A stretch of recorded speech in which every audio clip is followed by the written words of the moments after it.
You know those viral short clips that look like they took a team of editors, a whiteboard, and maybe a shaman to produce? Well, it turns out that most of them were made in under 5 minutes by someone half asleep using OpusClip. And here's the kicker. Some people think that's a bad thing. But in this video, we're going to dive into whether OpusClip is actually any good. And spoiler alert, we're not going to just talk about the features like everybody does. We're going to break the mold and look at what really matters is, does using OpusClip really help you build an audience that actually grows? Now, I want to start with a critically important point that nobody really wants to talk about. The tool doesn't matter if your original content sucks. You see, OpusClip can create magic, but it cannot resurrect the dead. If your original video lacks punch, no amount of auto-generated highlights are going to make it go viral. But if your long form is decent, well, now we're talking leverage and not just laziness. So let's break it down. Firstly, does OpusClip actually save you time making shorts compared to other types of video editing? Well, this is the question that everybody starts with because we're all drowning in platforms, deadlines, and the crushing guilt of not posting every day. And OpusClip lets you upload a long-form video, and with just a few clicks, it slices it up into 5 to 10 short-form pieces, complete with captions, jump cuts, zooms, and clickbait titles like "You won't believe what happens next."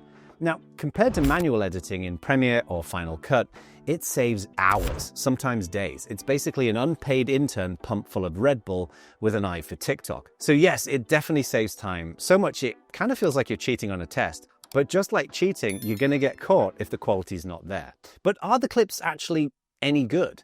Well, this is where the honeymoon kind of ends. The AI is solid, but it's certainly not magical. It finds hooks based on loud words, emotional tone, or keywords, but it doesn't really understand subtlety. So if your content builds slowly or relies on nuance, well, the result looks like a caffeine-fueled hamster edited it. Must be that bloody intern.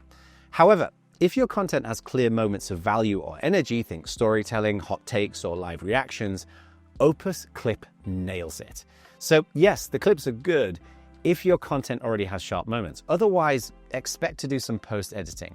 So can you use it for professional content? Well, this is the LinkedIn dilemma. Can I post something that doesn't look like it was made for Gen Z watching on mute in a nightclub?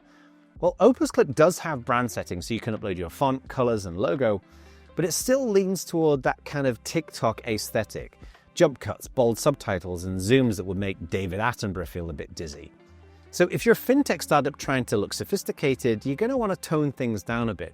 But if you're trying to engage developers, founders, or startup audiences, the slightly chaotic vibe that's in OpusClip actually kind of weirdly works. Just check out some of my shorts. They're all made on OpusClip, and I think they work pretty well. Oh, and a quick ask, if you're finding this video useful, I'd love if you could hit that like and subscribe button. I know everybody asks for this, but it really does help small channels like mine punch above their weight. So the million-dollar question is, does OpusClip actually help you grow your audience? And this is where it gets interesting. I tested this directly on this channel, and these are the results. You see where those spikes in views begin? Well, this is when we started posting shorts created in OpusClip pretty much daily to the channel.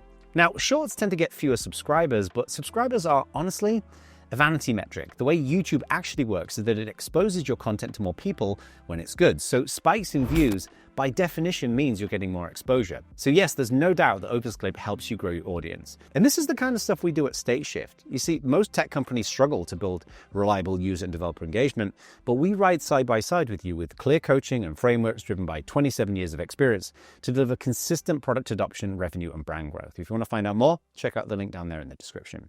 So is OpusClip worth the money? Well, their plans start out free, and the paid plans are pretty reasonable, especially compared to hiring an editor. But value depends a lot on usage. If you're only uploading one video a month, well, it's overkill. But if you're pushing 1 to 2 videos a week and need shorts for YouTube, LinkedIn, and Instagram, it is a no-brainer. Think of it like a gym membership. If you go twice a year, it's pretty expensive, but if you go every day, it's a steal. So in the most blindingly obvious statement of all time, yes, it's worth it if you use it consistently. Otherwise, it's just digital clutter. So wrapping all of this up, is OpusClip actually any good? Well, yes, but it's not the silver bullet people pretend it to be. It's powerful for repurposing content fast. It makes clips that are certainly good enough to post. And if you know your audience and use it as part of a real strategy, it really does accelerate your growth a lot. But if you treat it like a magic wand for virality, you're going to end up with a bunch of shorts, no views, and a creeping sense of regret. So go in with your eyes open. And if you want help turning your content into actual results, not just noise, well, you know where to find me. So whack that like button, drop a comment down there if you've tried OpusClip. And if you haven't yet, well, maybe now's a good time to give it a go. Now, short videos are a super powerful way to build an audience, but they're just one thread of doing content well. And if you go and check out this video next, I'm going to walk through how to master content creation across blogging, video, and more. I'm distilling 27 years of experience working with over 200 different companies, and I think it's 10 minutes of your time really well spent. So go check that out next, and I'll see you there.